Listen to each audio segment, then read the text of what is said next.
Ya, di momen ulang tahun ini juga ternyata isu Oli Dondo Kambe untuk menjadi menteri masih hangat diperbincangkan masyarakat. Lalu bagaimana respon dari Gubernur Sulut Oli Dondo Kambe? Berikut DP Informasi. Pemirsa, di tengah hari ulang tahun Provinsi Sulawesi Utara, isu Gubernur Sulut Oli Dondo Kambe masuk dalam Kabinet Jokowi masih hangat diperbincangkan. Ada yang setuju, namun ada juga yang berharap agar Oli Dondo Kambe tetap membangun Sulawesi Utara. Pengamat politik Ferry Liando mengatakan Oli Dondo Kambe berpeluang untuk menjadi menteri dengan banyaknya pengalaman yang sudah ia kantongi.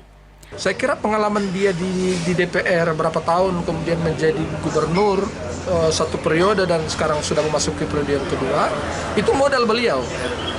Itu masih jauh lebih bagus ketika ada seorang menteri yang diangkat tetapi kemampuan terbatas. Tetapi kalau melihat pengalaman Pak Oli, ya, berapa tahun dia menjadi anggota DPR, kemudian sekarang memasuki periode kedua di gubernur, saya kira itu modal yang kuat. Pasti juga Pak Jokowi tidak akan merasa menyesal mengangkat tokoh-tokoh seperti ini karena sudah memiliki pengalaman pemerintahan yang sudah teruji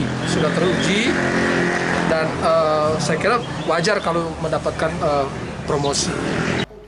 Sementara itu, ditemui usai rapat paripurna hari ulang tahun Sulawesi Utara ke-57, Oli Dondo Kambe no comment dengan isu tersebut. Mohon penjelasannya Pak, dan kedua, bila mana Bapak sudah dilantik sebagai menteri, kira-kira siapa yang akan menggantikan posisi Bapak? Terima kasih.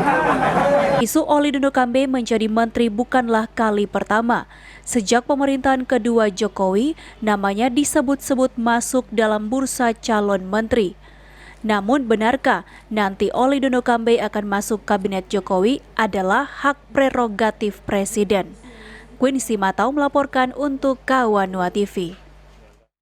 Ya, pernyataan Oli Dondo Kambe ini terkait dirinya diisukan untuk jadi menteri banyak sekali ditunggu masyarakat dan ternyata dia lebih memilih untuk no comment. Itu memang adalah hak dari Presiden nantinya untuk memilih siapa kira-kira yang akan dipilih jadi menterinya.